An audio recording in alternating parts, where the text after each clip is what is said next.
Okay, so people will continue to trickle in, but we will be recording this presentation. So if anybody misses anything or if they have to leave early, we'll be releasing it on our YouTube channel probably later this afternoon. We'll send everybody a follow-up email as well. So don't worry about that. But welcome and thanks for being here. My name is Jacob Falkenberg. I'm Communications and Member Services Director at Venture Portland. For those of you that don't know, Venture Portland is a nonprofit organization that supports Portland's 50 neighborhood business districts. So webinars are just one of the things that we do to support small businesses in Portland. I just want to go over a couple of ground rules for the meeting today. Just want to make sure everybody stays muted so as to not interrupt any of the speakers. If you do have a question, feel free to ask it at any time via the chat, and we will address it near the end of the presentation. We have someone monitoring the chat, so don't worry if your question seems like it gets lost. We will get to it. If we don't get to it, because we do have very limited time today, we will try to follow up with you via email and get an answer for you. Just want to make sure everybody follows the respectful communication guidelines. So, take responsibility for what you say and feel without blaming others. Use empathetic listening, be sensitive to differences in communication styles. Think about what you hear and feel before you speak, and trust that greater truth comes through diversity. So without further ado, we will go ahead and get started. And I'd like to introduce our speakers today. Michael Wood is administrator at OR-OSHA, and he'll be answering questions today for us. And Rich Evans is Senior Director of Licensing and Compliance at the OLCC. So welcome, Michael and Rich. Thank you. It's good to be here. Thank you. So Michael, you want to just get us started and just kind of give everybody an update of what OSHA has been working on and anything people should know? So I guess in one sense, for the last 4 months, most of what we've been working on is a complaint workload. Over the time now since the 1st of March, we have received about 8,500 complaints related to COVID-19 involving workplaces and businesses of various types, as well as some community-based complaints that we really couldn't get our hands around from a jurisdictional standpoint. At the same time, we received about 1,500 non-COVID related complaints. And so we really are sitting at about 10,000 complaints for the last 4 months. Now, in a typical year, we receive about 2,000 complaints. So the first thing you may notice is, even if you exclude the COVID complaints, we're well ahead of our typical complaint rate, probably because we have a lot greater visibility. When the media publishes stories about how to file a complaint about COVID-19, they're also giving people information about how to file a complaint for any other workplace safety and health issue. And so basically we've gotten 5 years worth of complaint work in 4 months. It began to pick up in early March and then really jumped off the charts after the stay home, stay safe order was issued in late March. And we hit more than 1,250 complaints for a couple weeks there. And then it calmed down to about 300 and then dropped down to about 200. And that seemed almost reasonable, even though if you think about it, that was 4 or 5 times our normal rate. But after having visited 1,250, 200 seemed like something we could manage. Surprisingly, our system didn't break. And surprisingly, my staff didn't break either. We were able to distribute that work to folks who had the expertise because they were safety and health professionals, but weren't normally involved in screening complaints. A lot of our system allows for remote work already, and we were able to use that in tandem with some judicious copying to push the work out. So we really never were more than about 3 days behind in our complaint responses for the most significant issues. We obviously didn't do a bunch of inspections based on those complaints. partly because we were in the process of processing complaints rather than doing field work. We'd stepped back a bit from our field work in early March because of concerns about COVID-19 and not wanting to become the source of a workplace spread event. And so we'd already scaled back our work except for the most critical things. We've continued throughout to do fatality and accident investigations, respond to imminent danger issues. But that also meant that we were really poised to use the right tools to deal with the COVID-19 complaints. We have in our complaint handling process a couple things other than inspection.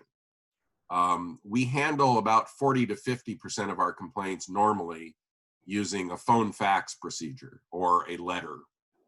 So we either send a letter to the employer that describes the allegation and we ask for a response.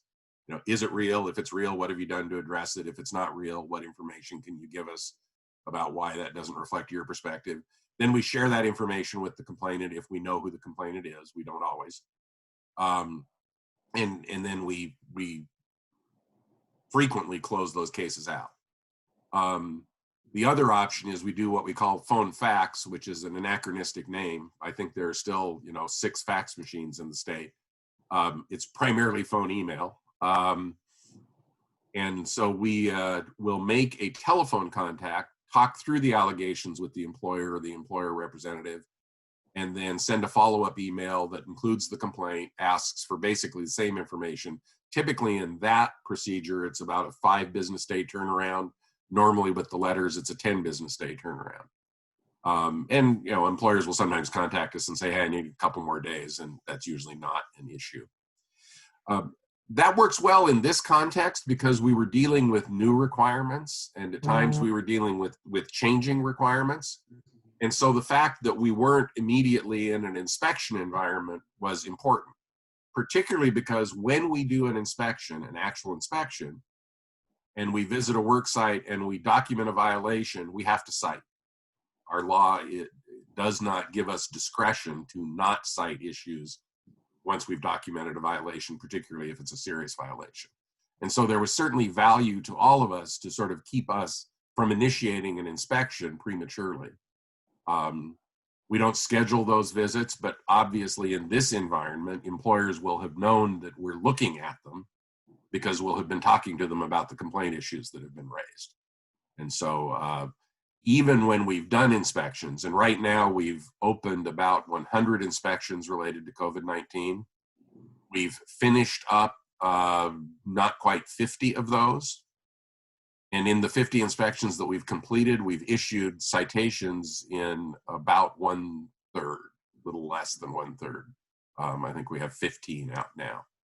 And so you'll see that even with all that selection, before we even get to the point of doing the inspection, we still, in most cases, were actually determining that the employer was doing what they could reasonably be expected to do in order to address this recognized hazard.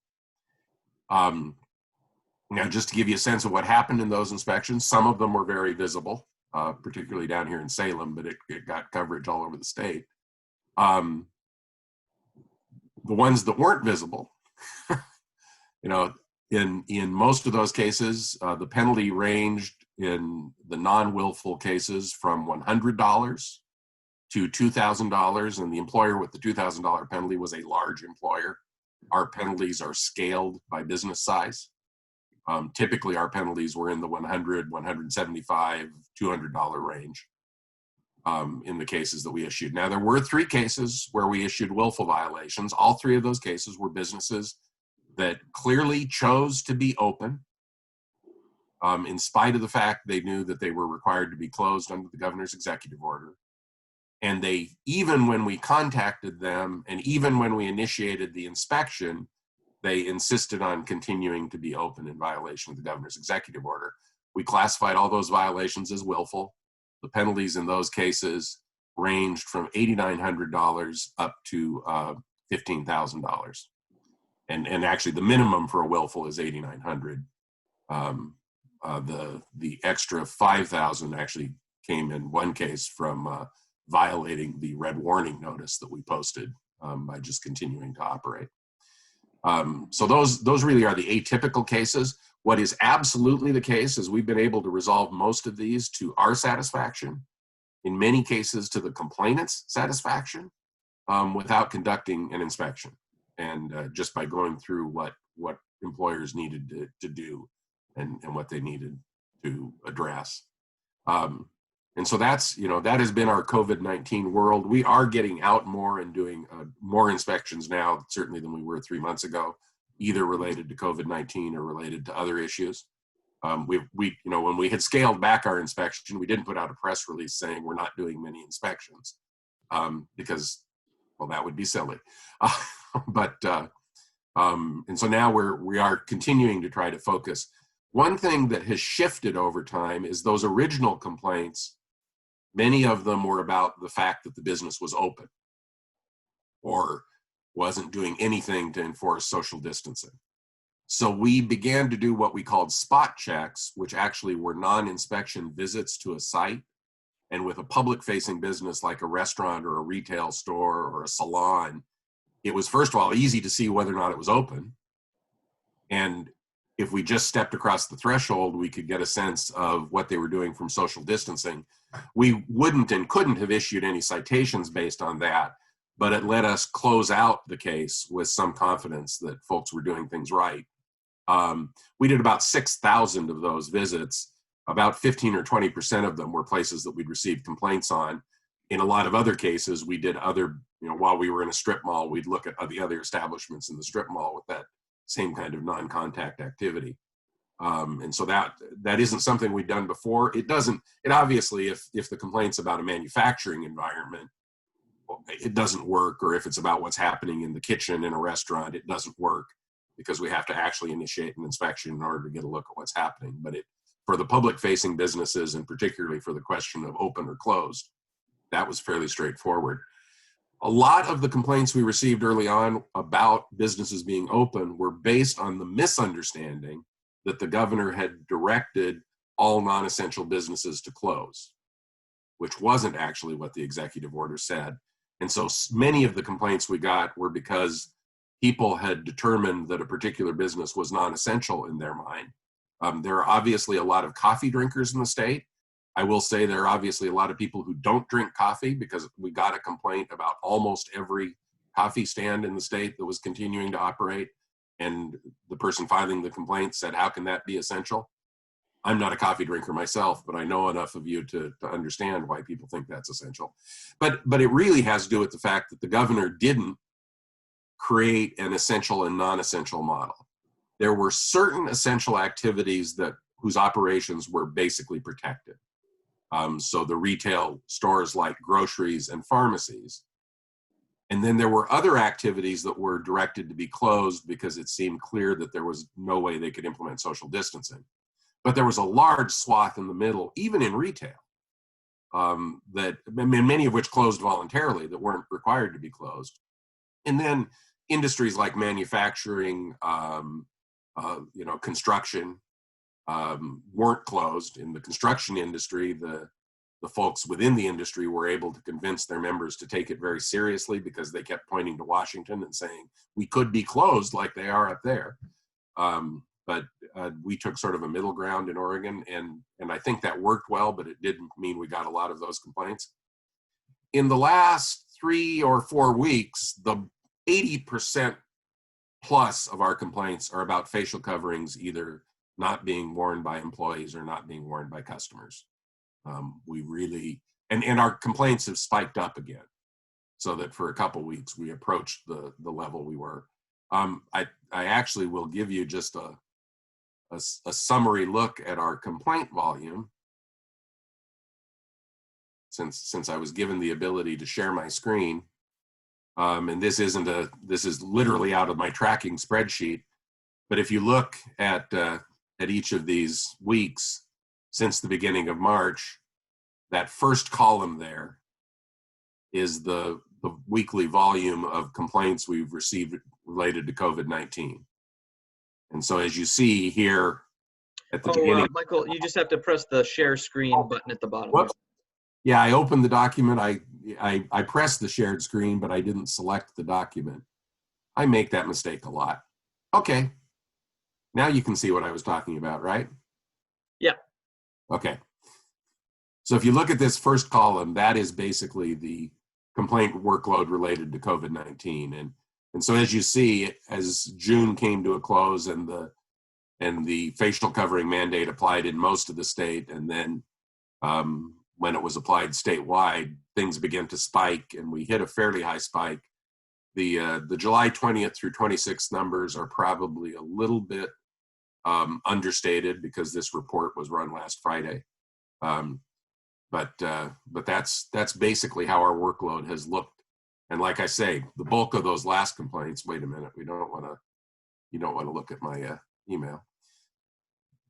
The bulk of those last complaints have all been about facial covering, and there's been, as I'm sure you all know, especially in other parts of the state, a lot of controversy around the facial covering requirements and some fairly belligerent and insistent refusals to comply.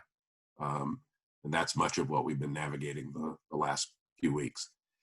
I will mention, just to acknowledge that it's out there, that we're in the process of developing a temporary rule addressing COVID-19 in the workplace to try to move beyond the guidance model that we're using now. So it would be an OSHA rule, an Oregon OSHA rule, rather than OHA guidance, although it would have to dovetail with some of the OHA guidance. And we're also beginning the groundwork of looking at a permanent rule that would address infectious diseases in a way to hopefully position us better the next time a pandemic comes through. And I don't know, I guess we're going to leave questions for later, and now we'll let Rich talk about the really impressive activity that the OLCC has taken on as they've sort of stretched their normal work activities as well. Thanks, Michael. Rich, go ahead. Let us know what OLCC's been up to. So obviously we've been extremely busy, and thank you, Michael. But I want to make sure that everybody still understands that OLCC's authority is limited to alcohol or liquor and cannabis licensees. It seems like we've been in the news because we've been out and about and doing inspections. Our inspectors are in the field, but frankly, our primary reason for doing that is to make sure that we have a very high compliance rate in our alcohol and marijuana licensees, and we're trying to make sure that we can keep you open for business, because that's really part of our job. And so we have been out in the field and we've been very active, and what we're seeing is an extremely high rate of compliance in our industry on social distancing and face mask requirements. We have some authority through the governor's executive orders. We had 2 bars that we closed during COVID for when bars were closed and not able to serve. They were actually open. You know, you knocked on the door and you gave a code and you got to come into the bar and drink. We've closed 2 of those folks, or immediately suspended 2 of those folks before phase 1. But frankly, right now we're spending a majority of our time on the alcohol side, about 50 to 60% on license expansion work, in where if a restaurant or a bar or a licensee has to have more blueprint or floor plan for licensed sales because of the social distancing requirement, we set up a process for that, and we continue to work with our licensees for that. You know, you look at the license footprint, and historically it's been for the bar, it's been basically the parking lot, the curb out front, the licensed establishment. And then if you looked at a golf course or something similar, it would be the golf course and basically the location where they serve meal and alcohol. If you look at a motel, some motels are the entire premises and some are only the bars. But now with local government authority, we are actually licensing street events, parking lots for folks to expand to. Other licensed facilities has been a sticking point that we're trying to work through, but there's a lot of that work going on so that folks can operate a business that is actually profitable. We've also had some curbside service restrictions that we've lifted to accommodate the businesses at that time. So we've been very busy with that. And we continue to do that. I will also put out there that we are working on a temporary rule like Michael talked about. and that is for to codify the governor's authority in OLCC rules for social distancing. Frankly speaking, we've had a couple of establishments where we have photographs from inspectors where people are standing shoulder to shoulder, toe to toe in a, what you would expect in a bar atmosphere in the past, and have not done any social distancing.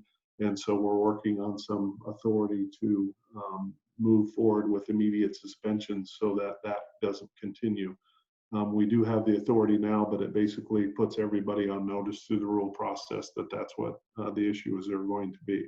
I'd like to thank the industry because we have a very, very high compliance rate, upper 90%, when it comes to social distancing issues, when it comes to mass issues, dealing with customers, and so forth. So, but when we do see a violation, we tend to try to correct it on the spot.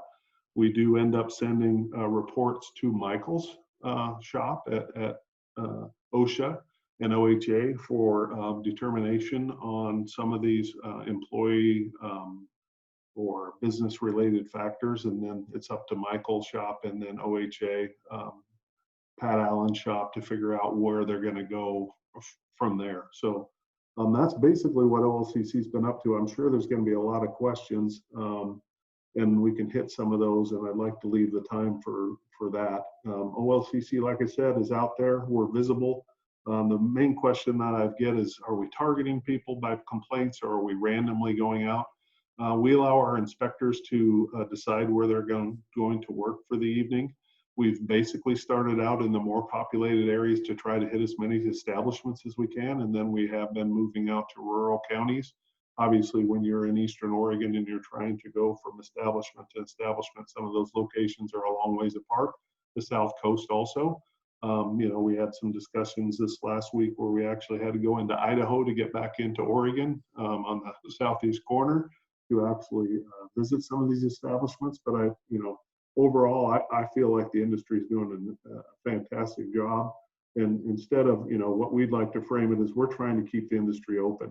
Those bad actors that are, that make the headlines, we want those to be very few. And we really want to try to do what we can as in partnership with the industry to move forward and to keep businesses and doors open through any of the things that we can do to help.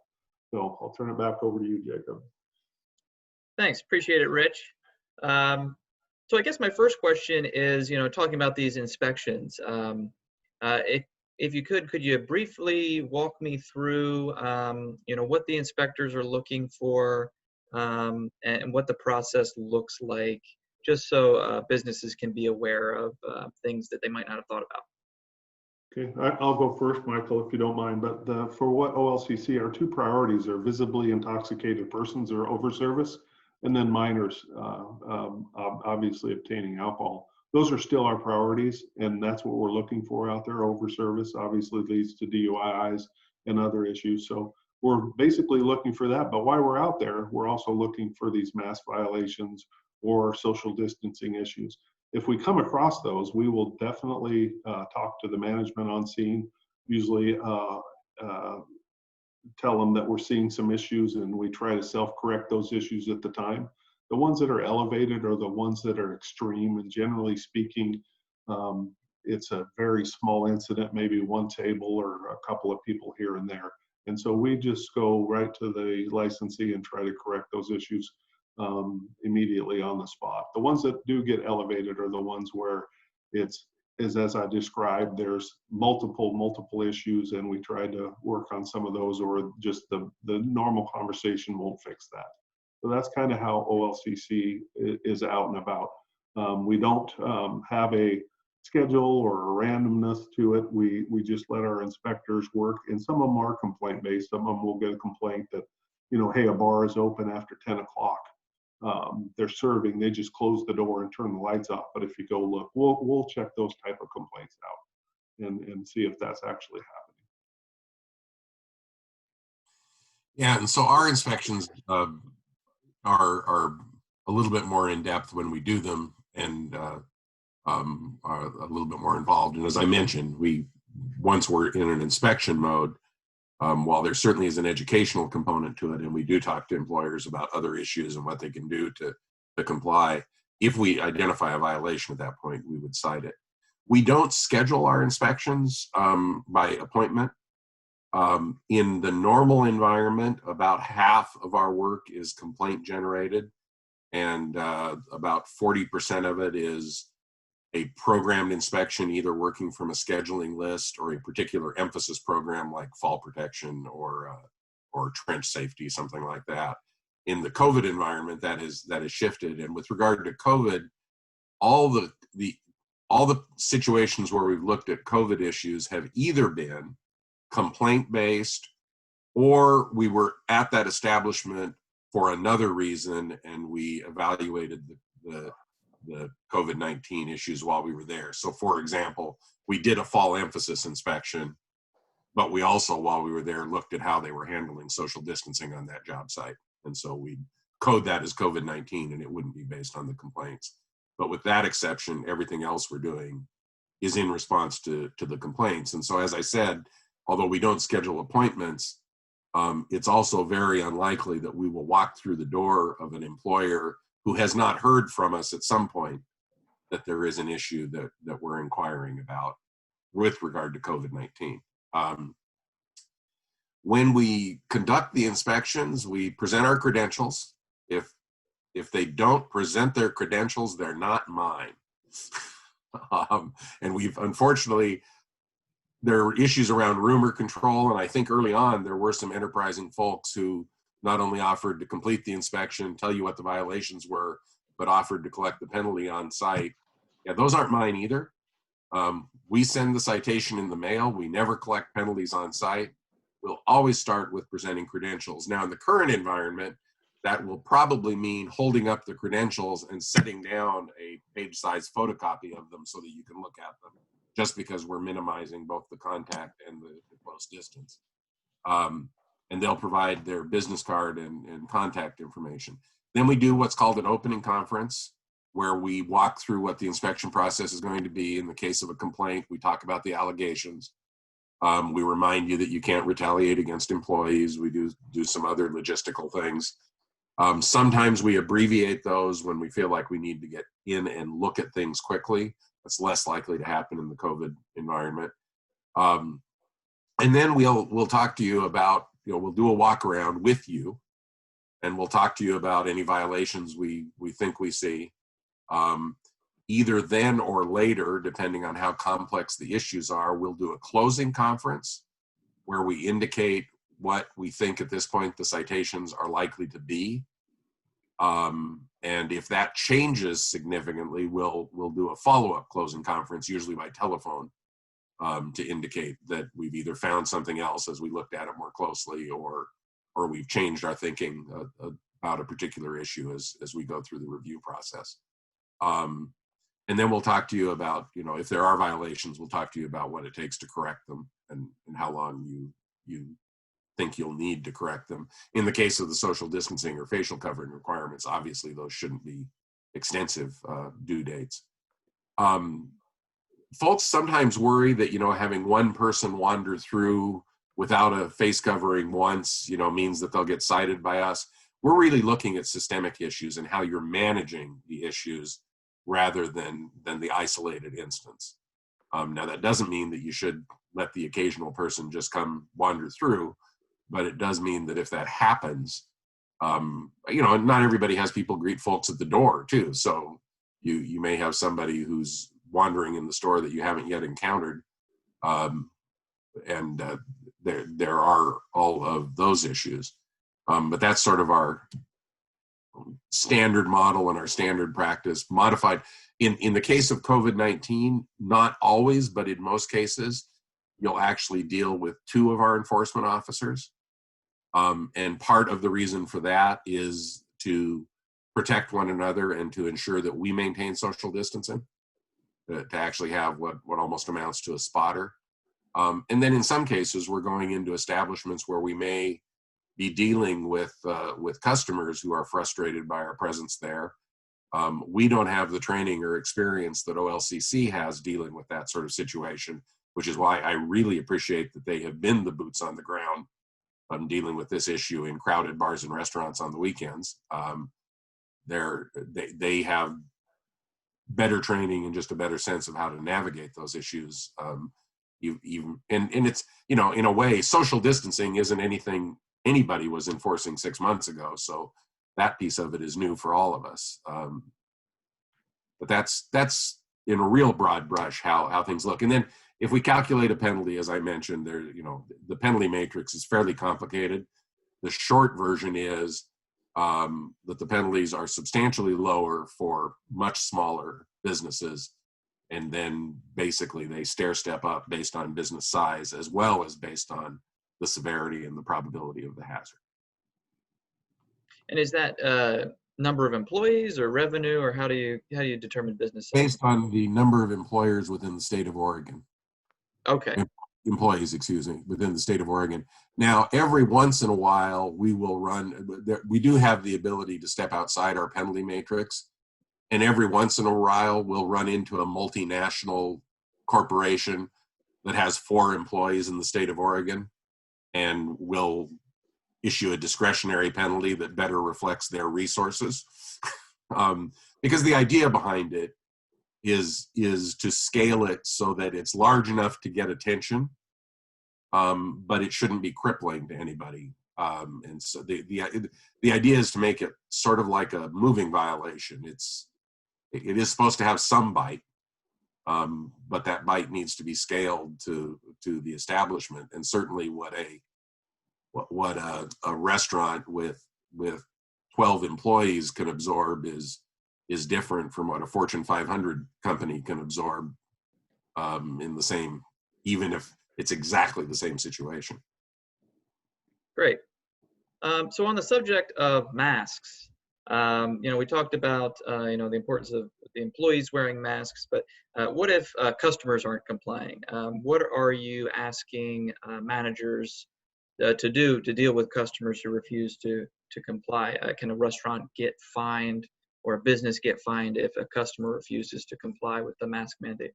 If you don't take steps to refuse service, and ultimately to have them removed if it comes to that. And I want to be clear, I'm not asking that a 16-year-old busboy, drag somebody out of the restaurant. I think most employers understand that when you need to deal with trespass situations, you politely ask, you make it clear that somebody has to leave, and then if they refuse to leave, except for those rare exceptions where you actually have some internal security, you need to contact law enforcement. And I will say that even the law enforcement agencies that don't want to be involved in enforcing the facial covering issue, which on some level is most of them, they'll take a concern about what amounts to trespass much more seriously. So if you call them, don't call them and say, hey, there's a guy down here who's not wearing a facial covering, I need you to take care of that. Call them and say, hey, there's a guy down here who is refusing to wear the facial covering that I've asked him to. I've asked him to leave. He refuses to leave. If he's not going to leave, can you come address it? And they'll come address it in the context of trespass. Once you've given the individual the statement that they need to leave. I think where, a lot of people view it as you're violating their rights. A private business owner, certainly could impose a facial covering requirement in their own right and enforce it. You have control over access to your business. Not wearing a facial covering is not a protected group. And even in the context of the disability and medical issues, that triggers a need to accommodate. It doesn't mean that people simply have the right to walk in having claimed a medical exemption. And it is striking how many more people have medical issues now than did 6 months ago. That was sarcasm in case anybody missed it. And it makes us all cynical about some of those claims. The trouble is that you have no way to sort out the legitimate from the suspicious, because you can't inquire about a medical condition once somebody asserts it. But you can inquire about how they can be accommodated. So you can ask them whether a face shield which is a suitable alternative, whether face shield can be used. You can ask them in some contexts, can you do curbside delivery? You can ask them, and the curbside delivery option works for people who just don't want to wear a mask. It doesn't need to be a medical or disability accommodation. You can ask if they can wear it for a short period of time, and so the claim of the medical exemption or disability doesn't mean that the requirement gets thrown out the window. And OHA has struggled to state that more clearly, as have we. Early stuff that sort of acknowledged the medical issue and perhaps put more emphasis on the need to accommodate than on the need to ensure that others were protected. That pinhole exception sort of got turned into a barn door in several cases, and we've all needed to be a little bit tighter and a little bit clearer about that. There is a poster that OHA has that you can print out that provides a space for somebody to call you to talk about accommodation. And if for those of you who have websites, which is most people now, I would encourage you to put on your website the suggestion that if people are going to need to talk about accommodation, that they call ahead. That's also the advice Disability Rights Oregon gives. For the people who really are concerned about this, the best way to handle it isn't to hit your entry person cold. It's best to make contact first and try to work things out. Great, good to know. Okay, my next question is for Rich. I've had a lot of restaurants and bars inquiring about to-go cocktails. Has there been any movement on allowing that? I would say yes and no. And what I mean by that is it's a statutory not allowed at this time. And the only one that can make that change is the Oregon State Legislature through a change in the law. That doesn't mean OLCC hasn't taken industry input and answered questions of legislators and forwarded questions to the governor's office for review. So a special session would be the appropriate place for that to take place, or a full session. OLCC, the commissioner, and frankly, Paul, our commissioner, doesn't have the lawful authority to change that. I would tell you that that's the number one question that we're getting from our industry folks at this time. And some other states have changed it. I don't know if they had rules, laws, or what their mode is, but basically the cocktails to go has to be a legislative process. And so we'll definitely answer all questions related to the details of that, but it's going to have to come through our legislators. And so not trying to pass the buck, but we looked and we figured what our allowability was on that, and we just have no wiggle room. So that's where that conversation is now. I wouldn't say that even though there's a statute, there's not a lot of conversation going on, because there is on both sides of the issue, but that's where we're at as of today. Great, good to know. How about for cannabis businesses? Are there any, is there any flexibility around how they can operate as far as, doing a cannabis garden instead of as like a beer garden type thing, or a to-go window? Any requests to kind of change that? So we've done curbside delivery for marijuana, just like we've done in alcohol, so folks don't have to come into the store. So we've expanded the licensed premises similar to alcohol. The thing that the prohibition in statute is public consumption. So they can't smoke on the licensed premises. Some of the things that we do end up investigating are employees or somebody else partaking in the back room or something like that. But the open air is in public and prohibited by statute at this point. Okay, great. Next question is for Michael. What should businesses do in a situation where staff can't be 6 feet apart? So We're thinking, small kitchens where people are prepping food, or, a manufacturing operation where you've got kind of an assembly line going. Is there any guidance on how businesses should do that to remain in compliance? So you should maintain 6 feet as often as you can. So once you recognize that you can't maintain it, don't sort of drop the issue. To the degree that you can maintain at least 3 feet, that is a good sort of secondary threshold. Anytime you can't firmly maintain the 6 feet, you absolutely need to be using facial coverings. You also can look at the use of shields and barriers to minimize the staff-to-staff contact. And the distinction I'd make in between a shield and a barrier is we don't have crisp definitions. It's one of the things we're looking at probably addressing in our infectious disease standard.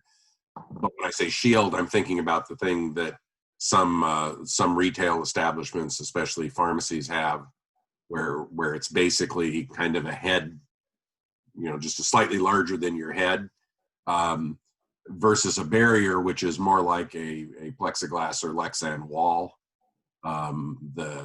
If you have a window that basically you fill in with a barrier, or you put a substantial barrier around it. I've heard that the state of Washington uses sort of a 6-foot airflow in order to judge the barrier, that if the air, if you couldn't take a cloth tape measure and run 6 feet between the individuals, then you're probably far enough apart. That's not a bad rule of thumb for distinguishing between the two. Now, I should note that in those cases, the OHA guidance really does still say you should have the facial coverings on, even when you're using barriers, unless there's some absolute reason with heat or something like that becomes an issue.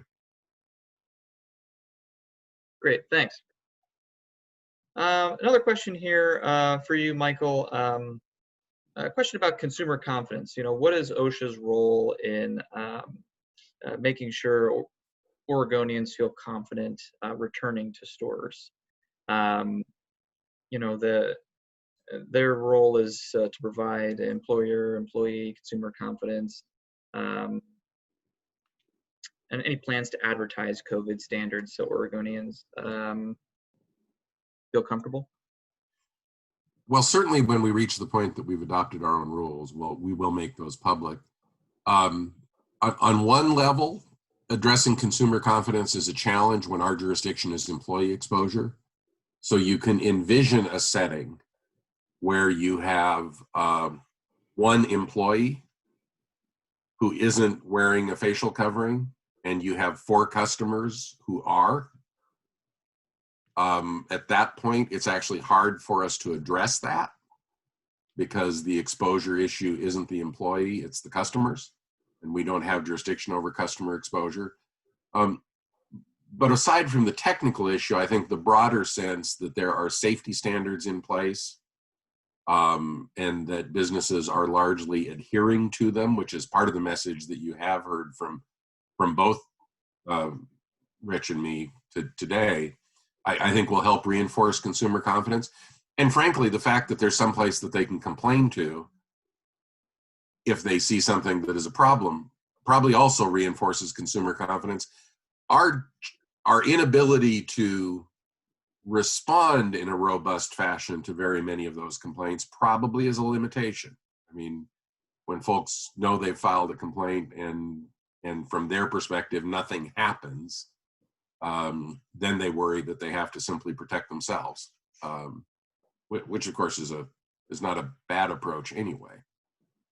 I think one of the realities is that I think the other message coming out from business associations about the importance to their members of ensuring not only that there are standards there, but really holding one another to those standards and taking them to task is probably more important in this environment where there's a consumer confidence issue. I think we all know that if we threw the restaurants and bars wide open with no restrictions and no limitations, they wouldn't get a lot more crowded than they are right now.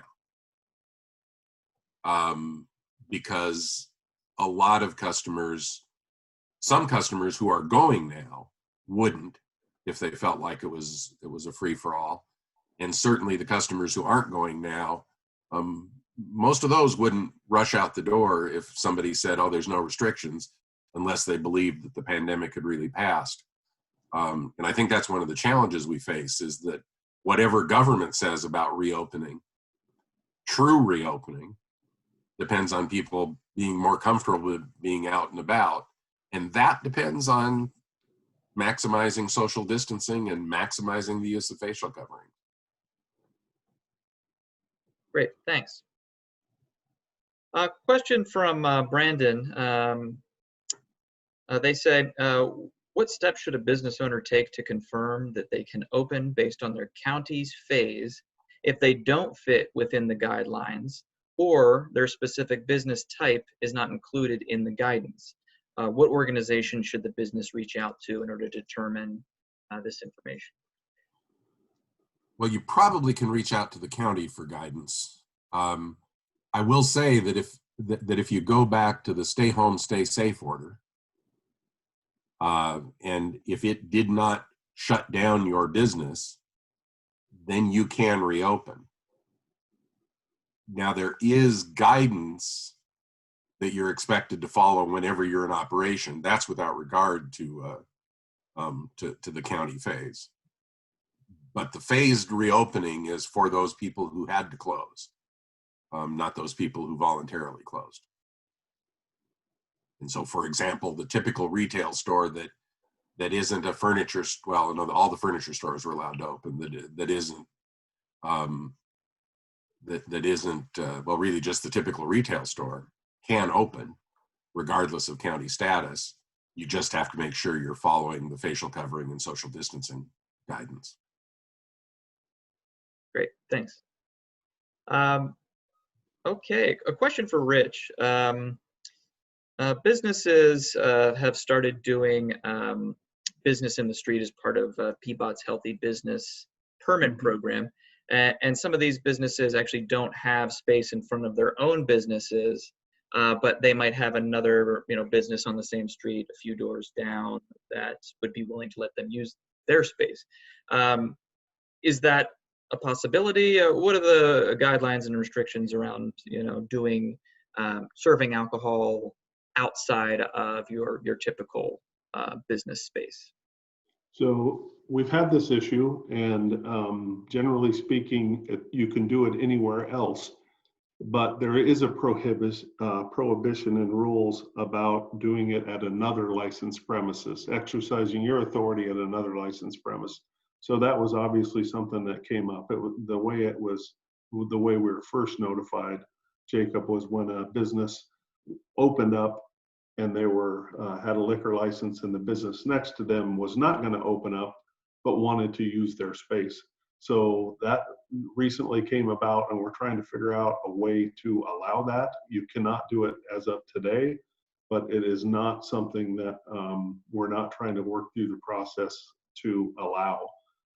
We have prioritized some other things like curbside service and some other things, but that is an issue that is on our plate, and we're trying to work through it.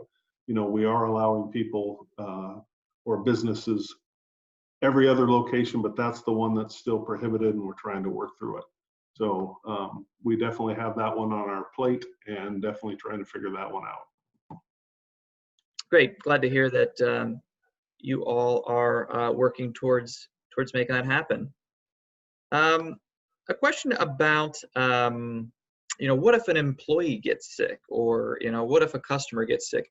What are the recommendations for businesses to manage that? Should they close for an extended period of time, do a deep clean? What have you seen as being most effective? So we had this happen.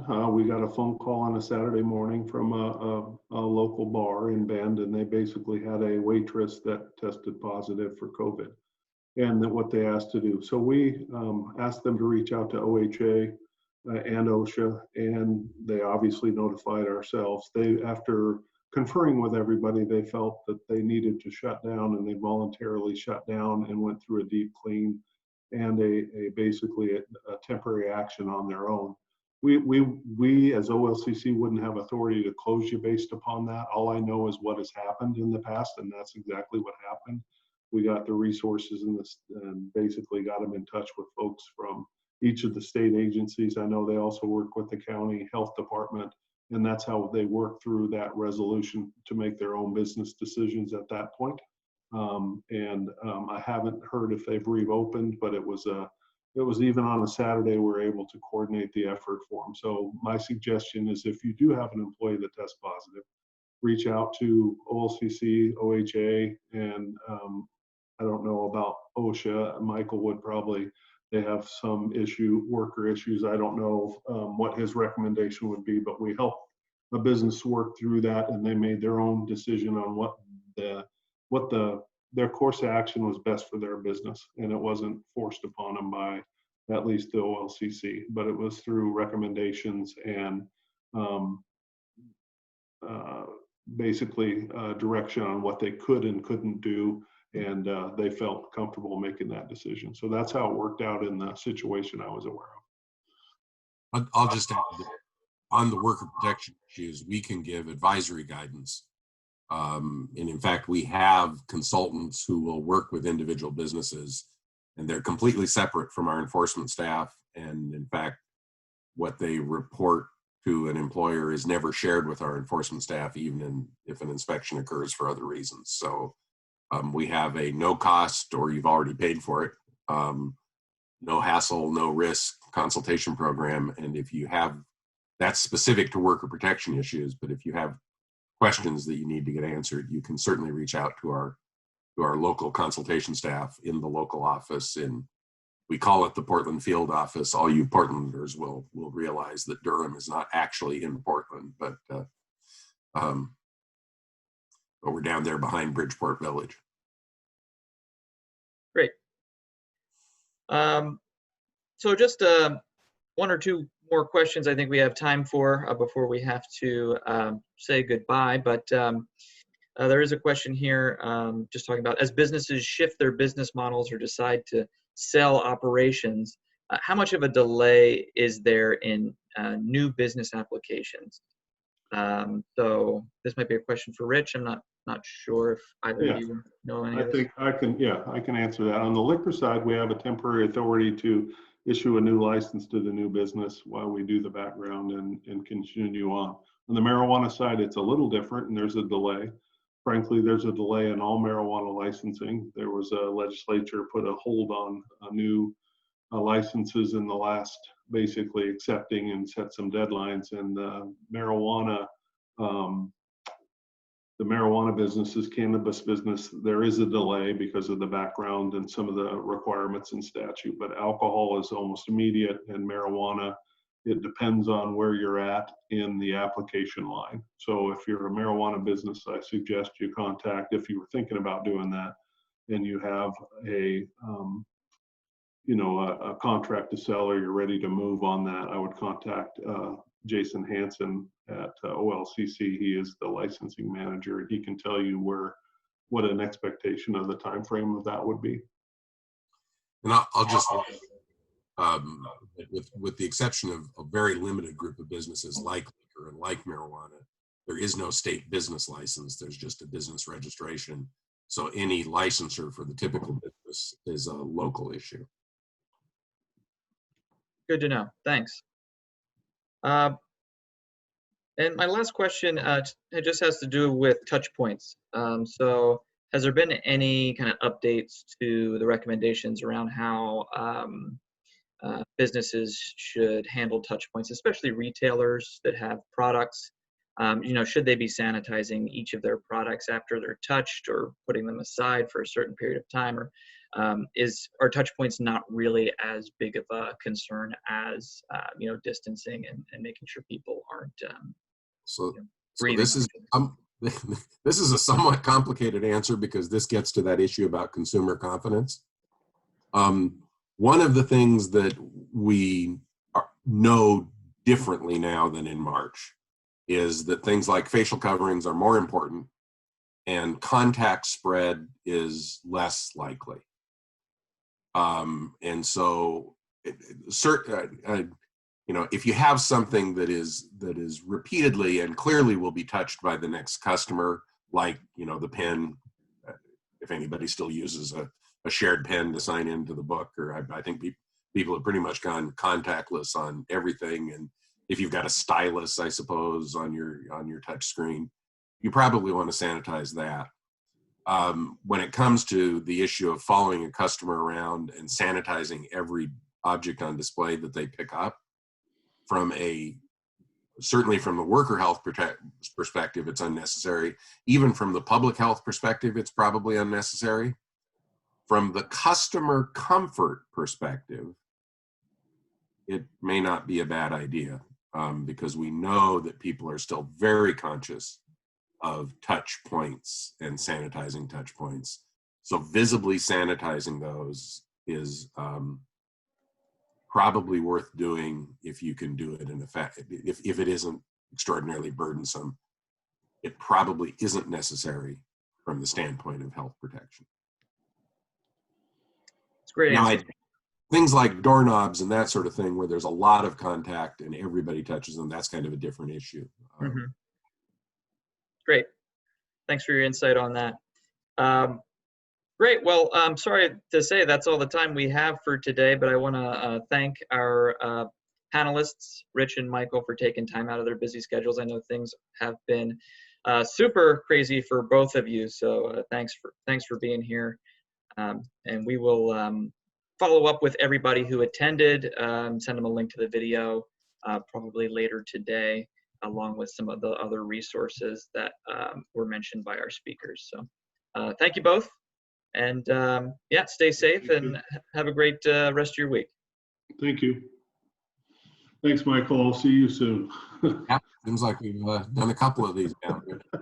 Thank you. I appreciate the opportunity to chat, and feel free to reach out to me if you have any questions. My email is easy to remember because I don't use my middle initial. It's michael.wood@oregon.gov. Great, thanks. We'll include that in our follow-up. Mine is rich.evans@oregon.gov. So very simple also. Great, thanks a lot. Thank you. Bye.